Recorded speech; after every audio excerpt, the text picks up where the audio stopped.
সুপ্রিয় দর্শক মণ্ডলী, অমৃত কৃষি চ্যানেলে আপনাদের সবাইকে স্বাগতম। আপনারা দেখছেন যশোরের লতিরাজ এই কচু চাষ বিষয়টি নিয়ে আজ আপনাদের সামনে হাজির হলাম যে এই পুষ মাসেও আপনাদের কীরকম এই লতিতে ফলন হতে পারে। দেখেন এই যে এই কাকাল যে লতিও তুলছে, দেখেন লতিটা কাটারও একটা সিস্টেম আছে, এই সিস্টেমটাও আপনারা একটু দেখে নিন।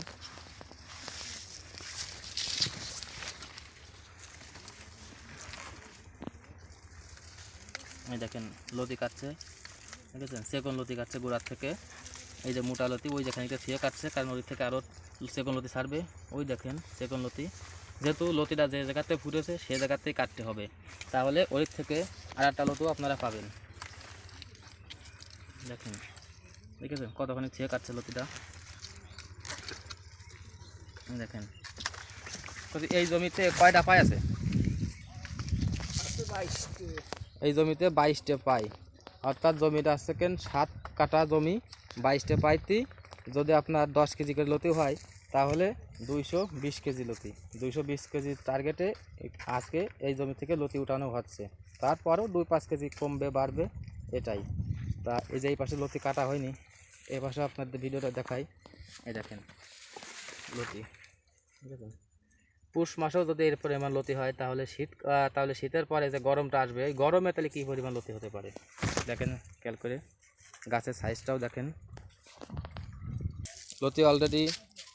এই লতি অলরেডি এই পাশটা কাটা হয়ে গেছে, তারপরেও দেখেন কী পরিমাণ লতি এই পাশে আছে। এই দেখেন প্রত্যেক সপ্তাহে সপ্তাহে লতি কাটা হয়ে গেছে, তা কী পরিমাণ লতি আপনারা একটু দেখেন খেয়াল করে দেখেন। আর লতির আটিটাও আপনাদের দেখাই। এই যে লতির আটি, একা কাঠিতে 10 কেজি উপরে, বেশি ছাড়া কম নাই একা কাঠিতে। এই যে প্রত্যেক পাইতে একা কাঠি, এই যে এক পাই এই একটি, এক পাই এই একাটি। এই যে সাথে ভ্যানও নিয়ে চলে আসছে, যেহেতু মাঠ ফাঁকা, ধান কাটা হয়ে গেছে, যেহেতু এই লতিটাই ভ্যানেই বাড়িতে যাবে।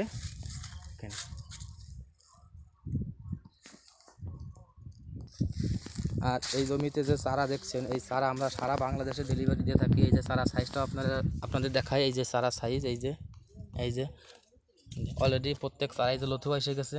এই যে লতি, এই লতির চারা এখন সংগ্রহ করে আমরা এখন এই জমিতে, তার পাশের জমিতে আমরা আবার কচু চাষ করব। আর এই জমির চারা আমরা সারা বাংলাদেশে সুন্দরবন কুরিয়ায় ডেলিভারি দিয়ে থাকি। আপনাদের যাদের যাদের চারার প্রয়োজন